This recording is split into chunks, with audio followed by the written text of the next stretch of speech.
Também queremos alcançar os jovens, pois acreditamos que eles são um dos principais agentes transformadores de uma sociedade. Em 2011, em parceria com instituições públicas e particulares, iniciamos o projeto Emil na Sala de Aula, uma série de encontros entre especialistas da nossa rede e estudantes do ensino superior, para debater questões relevantes para o nosso país. O Emil na Sala de Aula já esteve no Mato Grosso do Sul, Ceará, Rio Grande do Sul e Rio de Janeiro. Neste ano, queremos contar com a sua ajuda para levar o Emil na Sala de Aula para os outros estados. No início de 2012, lançamos a Página da Cidadania, em que reunimos em um só lugar sites com dados e serviços importantes para os cidadãos fiscalizarem as instituições públicas, facilitando acesso a informações fundamentais para o exercício pleno da democracia. Por meio da Página da Cidadania, é possível acompanhar a aprovação dos projetos de lei, orçamentos governamentais, arrecadação e aplicação dos impostos, e muitos outros temas relacionados à administração pública. Hoje, damos início ao Brasil País Emergente, um evento promovido pelo Instituto Milênio em parceria com o Instituto de Formação de Líderes, para debater o momento que o Brasil vive diante do cenário global. Estamos numa posição privilegiada, propícia para avançar nas reformas mais urgentes do país: infraestrutura, educação, tecnologia, saúde e tributação. Essa oportunidade existe justamente porque o capitalismo não está morto e vamos aprender com as lições deixadas pela crise internacional a conviver neste novo mundo. Vamos debater sobre essas reformas, a crise econômica e o liberalismo com os nossos especialistas, Rodrigo Constantino, Cláudio Chiquito e Marco Antônio Villa, que vão abordar, respectivamente, os temas: fim ou renascimento do capitalismo, lições da crise financeira mundial, uma agenda liberal para o Brasil, e o Brasil pode avançar sem reformas? A mediação dos debates será feita pelo jornalista Merval Pereira. Quero agradecer o Daniel Katz, do IFL, os nossos patrocinadores e o apoio do IBMEC. Com a palavra, o professor Diogo Costa, do IBMEC.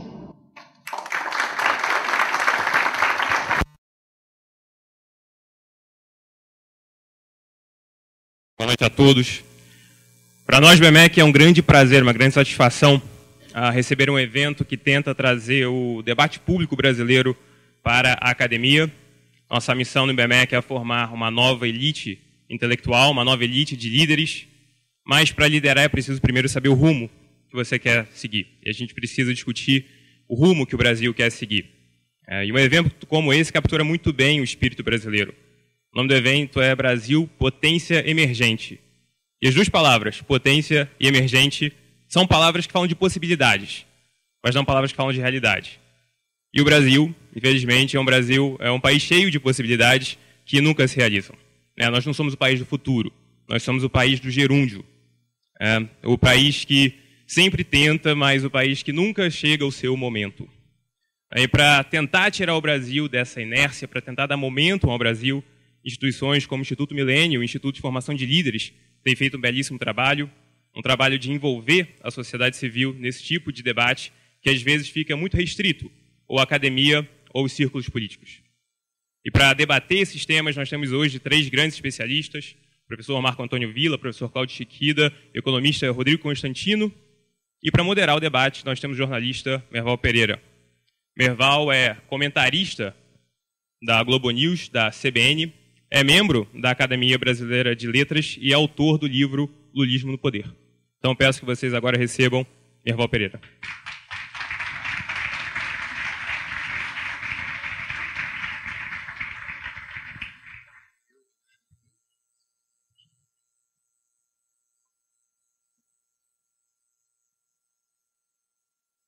Bom, boa noite. Eu vou sentar aqui para começar a apresentação.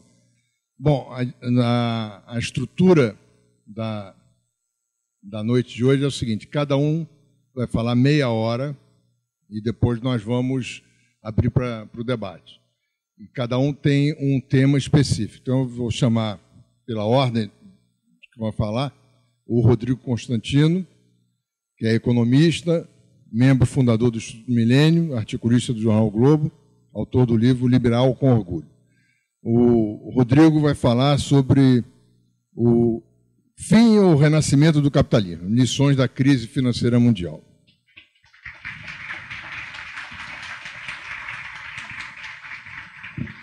Bom, em seguida vai falar o Cláudio Chiquida, que é doutor em economia pela Universidade Federal do Rio Grande do Sul e professor do IBMEC. Ele vai falar sobre uma agenda liberal para o Brasil. Chiquida, por favor.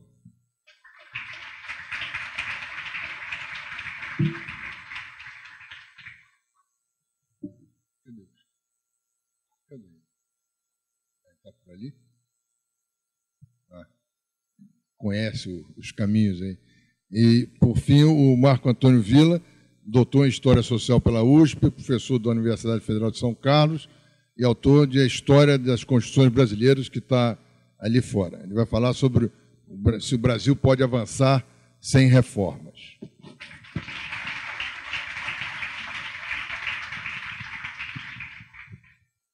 Bom, então vamos começar, já que a gente foi pontualíssimo aqui, vamos conversar com o Rodrigo Constantino. Meia hora, Rodrigo. Obrigado, Merval. Obrigado a todos pela presença. Controle o tempo, por favor, me alertando se eu me exceder. Bom, o que foi sugerido como tema para mim foi se o capitalismo morreu ou não, né? Ou se está renascendo, e quais as lições que nós podemos tirar dessa crise. Quando veio a crise em 2008, depois com o agravamento na Europa, as viúvas marxistas saíram da toca e, mais uma vez, né, desde sempre, vieram alardear, então, o fim do regime capitalista. E eu pensei numa frase para começar a minha palestra e logo veio à mente Mark Twain, que teve o seu óbito declarado num jornal e veio depois a público justificar que as notícias de sua morte foram um tanto exageradas, né? Então, o capitalismo, para ser de forma bem sucinta a resposta, obviamente não morreu. Ele não morreu, e o que eu quero falar um pouquinho com vocês é que o modelo capitalista que gerou a crise grave que nós vemos precisa sim de bastante mudança, de muitas reformas, até porque eu não o considero um regime capitalista liberal, digamos assim, que é o modelo que eu defendo e todos os liberais clássicos defendem. Eu já tinha preparado a minha apresentação e saiu na Veja da última semana um artigo do Maílson da Nóbrega, economista, ex-ministro, e que, por acaso, é uma síntese quase perfeita de tudo que eu ia falar. Ele argumenta exatamente isso: o capitalismo vai sobreviver, mais uma vez, mostra como esses profetas do Apocalipse sempre se enganam a respeito desse óbito declarado do capitalismo e explica a principal razão disso, né? O modelo capitalista ele é simplesmente o mais flexível de todos, o mais adaptável de todos, do ponto de vista até mesmo darwinista. E aí eu queria falar um pouquinho sobre isso. Quem criou o capitalismo, né? Quando nós pensamos no modelo capitalista, o que já é um termo ruim, pejorativo, vem do livro O Capital, de Marx, né? Mas quem criou esse modelo aí, capitalismo, leia-se trocas voluntárias com propriedade privada e alguma coisa parecida nesse arcabouço institucional? Não existe, né? Não existe uma origem de cima para baixo que foi decretado, está aberto o modelo capitalista, como teve, por exemplo, nas experiências socialistas, né? Que uma cúpula tomou o poder e instalou, então, um regime de propriedade coletiva, sem preço de mercado e coisas do tipo. Ninguém criou o capitalismo, ele é muito mais uma formação, para usar o termo que o Hayek, Prêmio Nobel de Economia e da Escola Austríaca, usava, né? É muito mais uma formação, tal como língua. Quando a gente pensa nas línguas, né, que são faladas no mundo todo, elas não foram criadas por uma pessoa ou por uma cúpula. Muito pelo contrário, quando uma pessoa que era tida como gênio resolveu criar uma língua, foi o Esperanto, fracassou visivelmente. Hoje, estima-se que algo como 10 milhões de pessoas num planeta de 7 bilhões de habitantes fala essa língua, que era muito racional, inclusive. Não pegou. Não pegou porque foi imposta de cima para baixo e não é assim que são criadas ou formadas as línguas. Então, o regime capitalista, eu vejo ele muito mais também como fruto de tentativa e erro num processo dinâmico, ininterrupto, que vem ao longo de vários e vários anos, décadas, séculos. E, obviamente, ele vai se adaptando a novas realidades, ele vai se aprimorando, eventualmente não necessariamente só progredindo. Claro que tem retrocessos e aí gera crises mais severas e precisa, então, se readaptar novamente. O que nós temos hoje, então, como lição dessa crise do modelo capitalista, eu vou falar um pouco mais à frente, é que certas instituições ou certos modelos dentro desse regime capitalista claramente fracassaram. E aí eu quero falar um pouco disso. A despeito de toda a acusação da oposição ao capitalismo, que se viu aí um pouco mais empolgada, quase empolvorosa com essa crise, não tem nada a ver com o regime liberal, por exemplo, que eu defendo. Isso vai ficar um pouco mais claro à frente. Eu diria, inclusive, para provocar, que a impressão digital dos governos está em todas as cenas do crime nessa crise da Europa e dos Estados Unidos.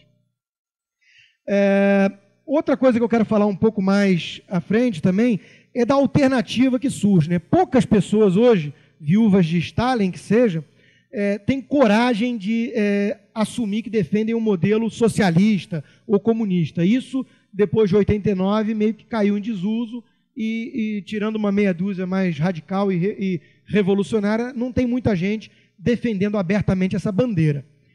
Então, eles olham para uma alternativa, qual seja, duas, basicamente. A alternativa dita capitalismo de Estado, e aí olham para o modelo chinês, basicamente, como um exemplo a ser seguido, eu vou falar um pouco disso, ou para uma tal terceira via, que seria aquele welfare state, aquele estado de bem-estar social, onde aparam-se os excessos do capitalismo e tem um estado, então, com um foco mais humanitário para poder reduzir as desigualdades e o lado desumano do capitalismo. Eu vou falar um pouco dessas duas alternativas e por que eu encaro isso como uma rota alternativa errada.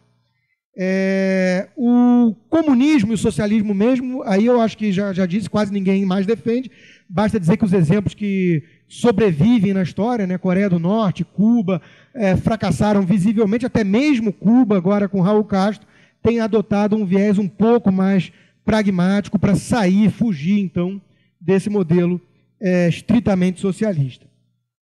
O perigo que eu vejo é o seguinte: o erro do diagnóstico dessa crise atual pode levar, invariavelmente, a receitas erradas, que agravam, eventualmente, o problema. Se o médico errar o diagnóstico da doença, ele pode acabar receitando mais do veneno que ajudou a causar aquela doença. Então, um diagnóstico acurado da situação que a gente vive hoje se faz fundamental, em minha opinião. E aí eu queria entrar um pouquinho, então, na crise dos Estados Unidos e depois da Europa. Ora, para começo de conversa, pressupõe-se que no modelo capitalista liberal, o preço do capital tem alguma relevância.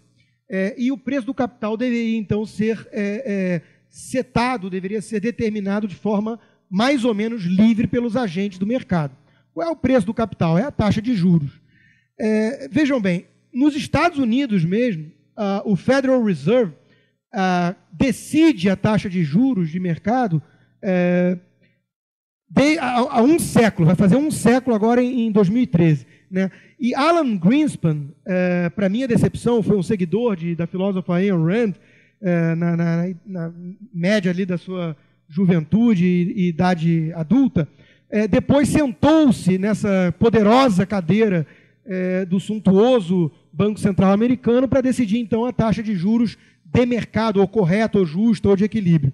Ora, ele manteve por 6 longos anos a taxa de juros artificialmente reduzidas a um patamar de 1% ao ano para curar a crise de tecnologia. Estourou a bolha do Nasdaq, veio a crise de telecom, e aí, então, o Banco Central tentando artificialmente reflacionar os ativos e estimular a economia, jogou a taxa de juros a 1% ao ano, e a pedido, inclusive, do Prêmio Nobel de Economia Paul Krugman, um neo-keynesiano quase fanático, que chegou a demandar uma bolha imobiliária como cura para aquele problema que estava vivendo, então jogando a economia americana numa recessão. Bom, às vezes a gente tem que ter cuidado com aquilo que a gente deseja. Ocorreu a bolha imobiliária. Quando a taxa de juros é manipulada dessa forma, ela gera enormes distorções aos agentes de mercado, decisões erradas de investimento são tomadas, e isso produziu, então, uma nova bolha, que foi a bolha imobiliária. Além disso, então já vimos um primeiro grande culpado isolado aqui, que seria o Banco Central americano brincando de Deus e manipulando a taxa de juros. Além disso, a própria Casa Branca é uma política muito popular, para não dizer populista, coisas como a minha casa, a minha vida, coisas que o sonho da casa própria, né? Uma demanda legítima de muitas pessoas, e não foi diferente nos Estados Unidos. Pois bem, a Casa Branca estimulou de muitas formas irresponsáveis até o acesso às pessoas mais humildes à casa própria via financiamento, e pessoas que não tinham condições de pagar por aquele empréstimo, e aí financiado basicamente por duas paraestatais, Fannie Mae e Freddie Mac, que eram empresas que contavam com a garantia tácita do governo e, por isso, podiam praticar juros abaixo do mercado.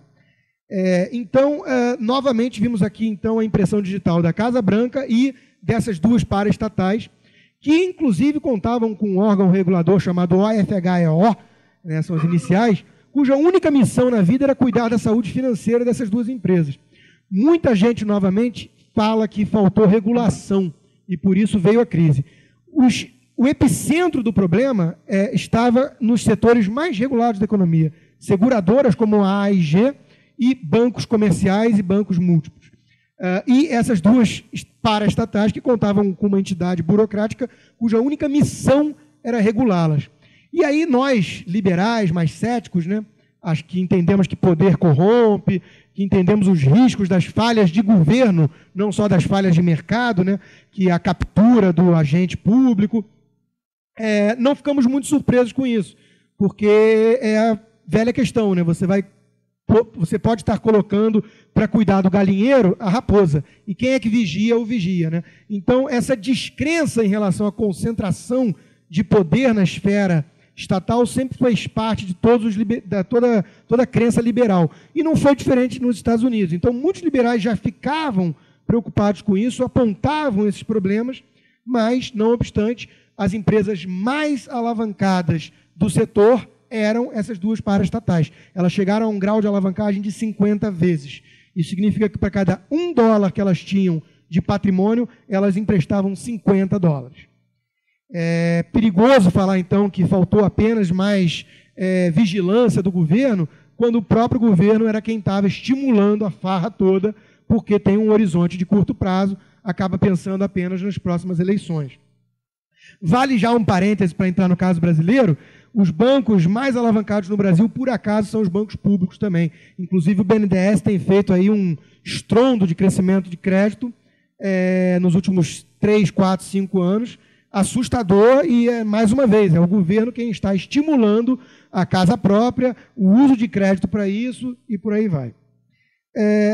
Na Europa, então, nem se fala. Na Europa, já era um modelo dito terceira via, né?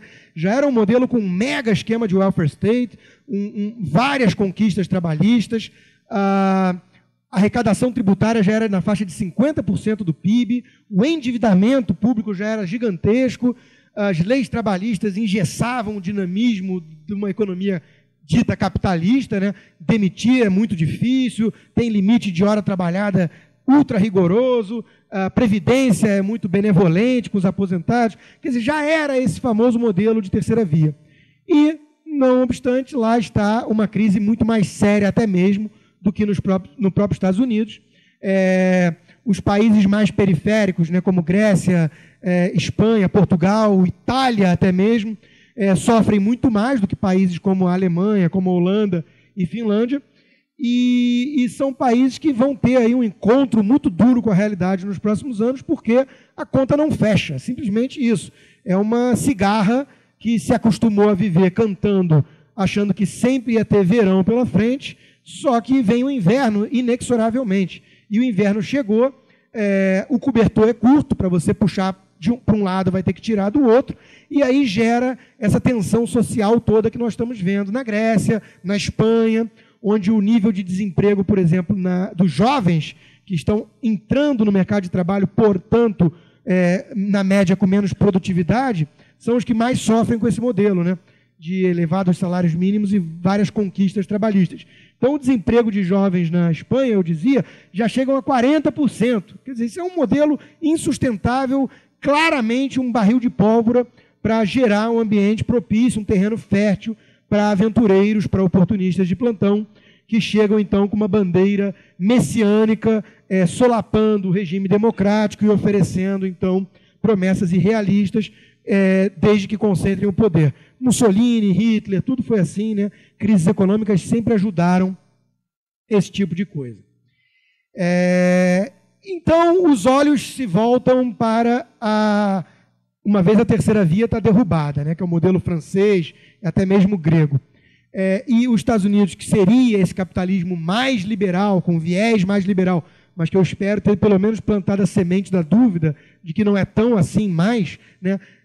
Quando um e outro estão em crise braba, os olhos se voltam então para a China, que é quem está mostrando taxas de crescimento de quase 2 dígitos há 2 décadas, agora mais perto de 8%, um crescimento pujante ainda, e passa a ser então um modelo exemplar, o ícone, a meta de todo mundo, né?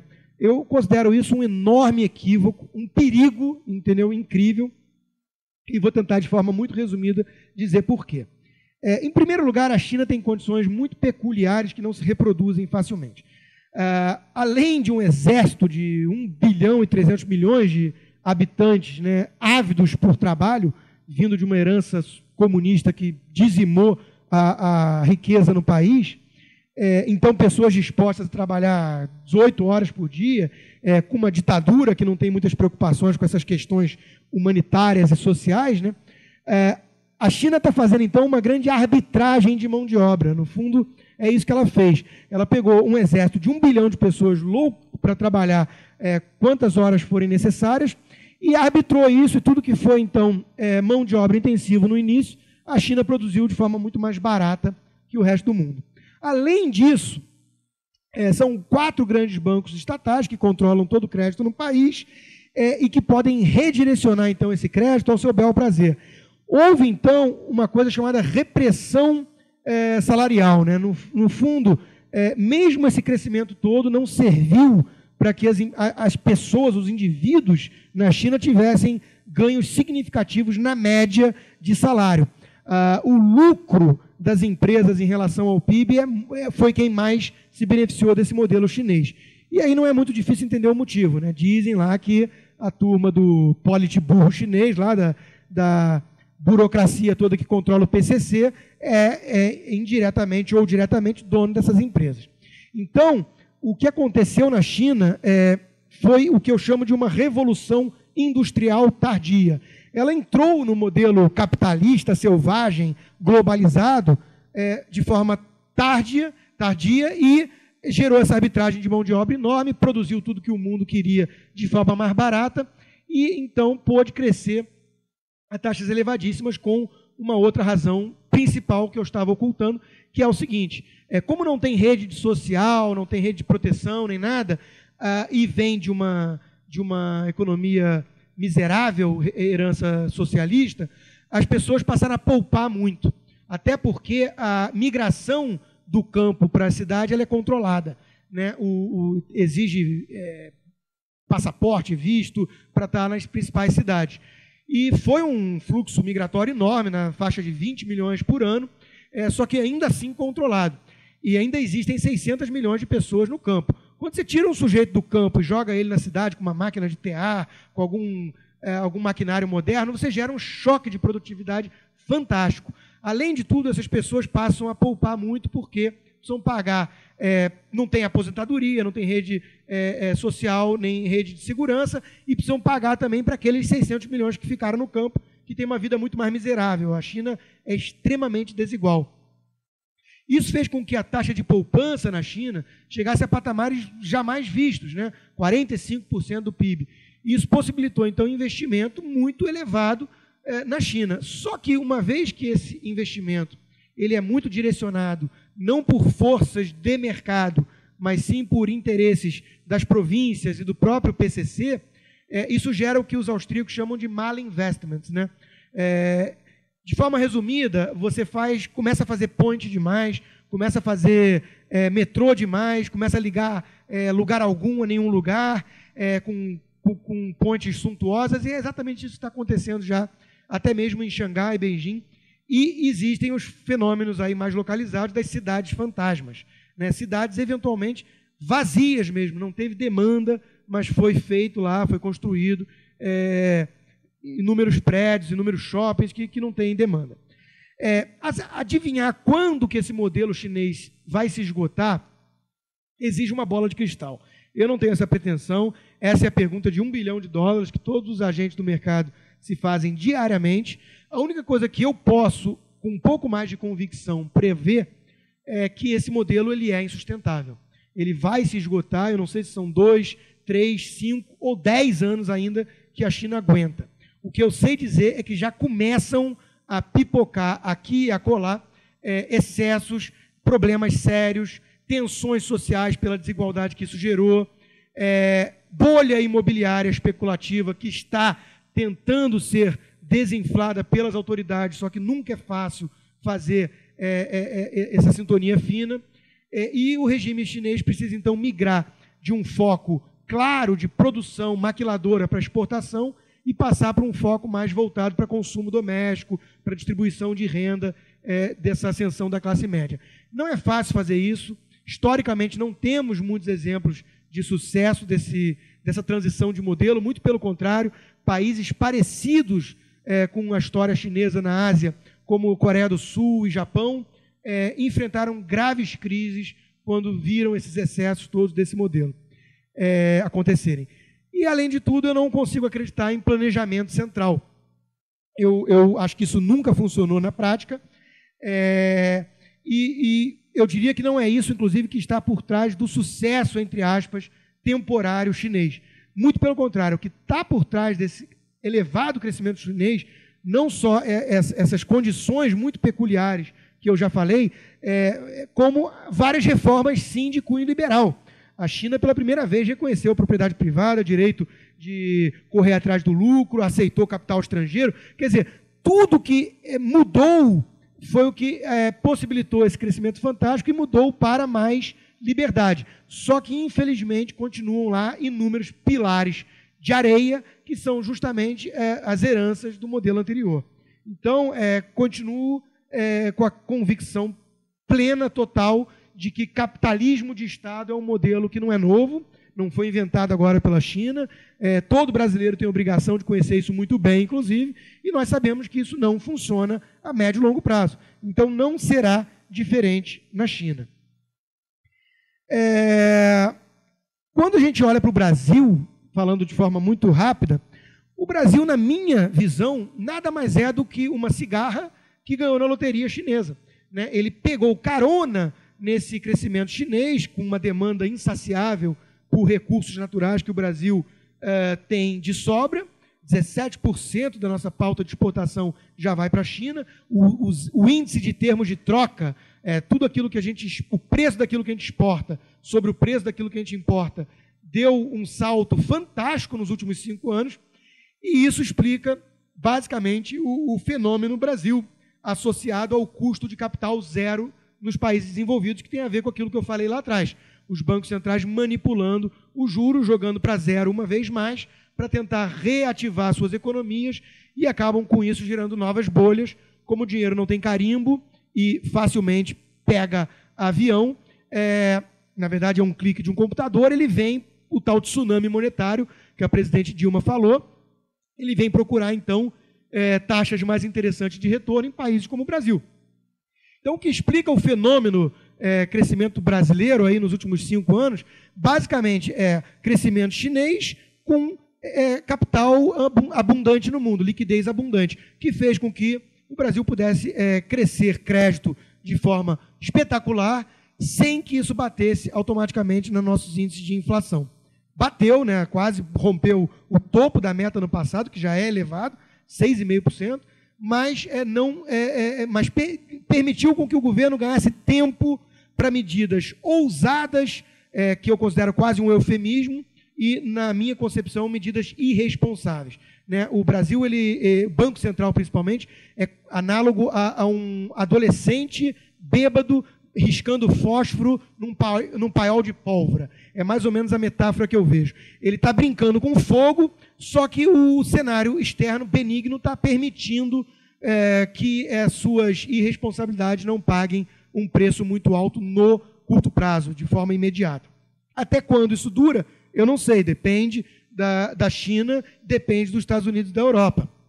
O que eu sei é que as pessoas que estão passando a acreditar que esse modelo brasileiro é bom, é sustentável e tudo mais, estão redondamente enganadas, na minha opinião. Elas vão quebrar a cara porque o Brasil não fez uma reforma estrutural. Acredito que o Marco Antônio Villa vai falar um pouco de reforma depois.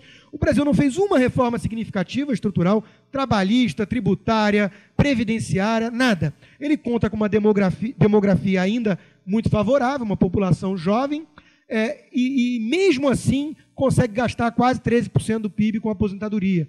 É o espelho dos Estados Unidos. Os Estados Unidos têm 6% de gasto sobre o PIB de aposentadoria para uma população idosa em torno de 12% do total. No Brasil, somos 6% de idosos sobre o total para 13% quase de gasto de previdência. Isso com a demografia jogando a favor. É insustentável nossa previdência. Nosso sistema tributário, todo mundo está cansado de saber, é um famoso manicômio tributário com uma complexidade incrível. São necessárias 2.600 horas só para pagar os impostos e tributos, fora uma carga tributária já de país escandinavo, né, com serviços africanos. A lei trabalhista anacrônica da era Vargas, inspirada em Carta del Lavoro de Mussolini, com benesses demais distribuídas pelo governo, engessando a economia, dificultando a vida de qualquer empresário nesse país, e por aí vai. Não teve investimento em infraestrutura, o governo arrecada quase 40% do PIB e gasta tudo isso, é gasto corrente, com assistencialismo, com sustentação da máquina pública, e por aí vai, sobra para investimento 1% do PIB. Então, com uma poupança em torno de 17%, 18% do PIB na economia como um todo, por culpa da fome insaciável do governo por recursos para gastos correntes, nós não vamos chegar nunca numa taxa de poupança de 25%, que é o número mais ou menos consensual entre economistas, que seria necessário para transformar esse modelo econômico brasileiro em taxas sustentáveis de crescimento e não esses voos de galinha eternos que nós estamos cansados de ver. Então, o Brasil é essa cigarra que ganhou na loteria chinesa, que está aproveitando a farra, cantando no verão e esquecendo que ali na frente, inevitavelmente, vai vir o inverno. As lições que eu tiro da crise são essas. O diagnóstico que eu faço é que não é uma crise do capitalismo liberal, é uma crise de um certo modelo de capitalismo, que eu tenho críticas. Não existe modelo perfeito, não existe panaceia.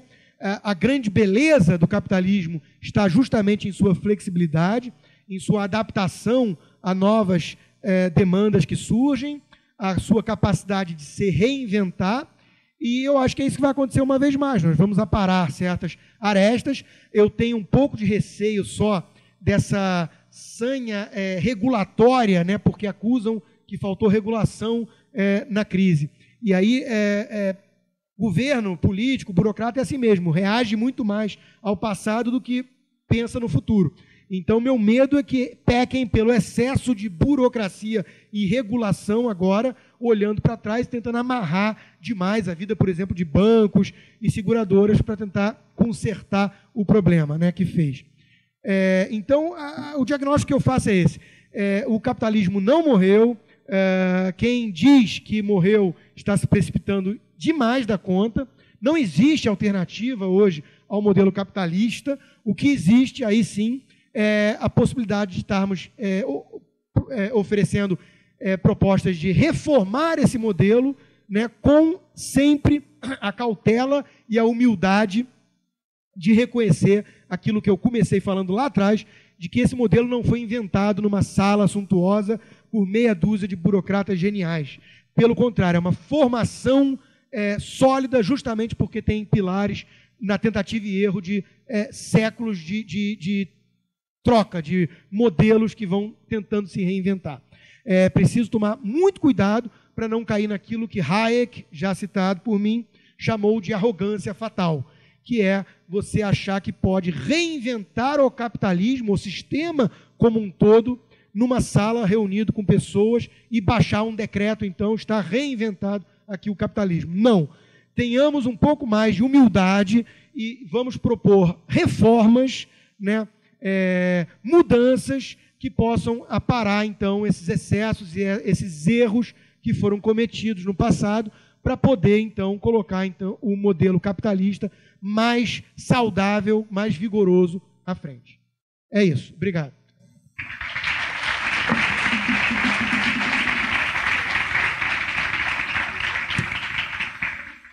Rodrigo, eu queria fazer só 2 comentários.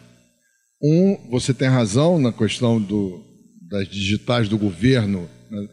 Mas a gente não pode também esquecer que houve, desde algum tempo, a revogação de várias leis que foram feitas em 29, por causa de 29, e que, à medida que o tempo foi passando, foi sendo liberado, e a gente tem exemplos claros de excessos no mercado financeiro e tal, que ajudaram a fazer essa coisa. E outra coisa interessante que você falou da China, queria lembrar só o seguinte: o Japão, em 91, estava comprando os Estados Unidos, e há 20 anos parou. De repente parou, e eu morava na Califórnia em 91, estava estudando em Stanford, e era impressionante. O carro japonês, um movimento, de repente sumiu tudo, acabou tudo, e o Japão parou, né? Então a China corre o risco de acontecer exatamente isso, e pelas mesmas razões, né? Bolha imobiliária e coisas desse tipo.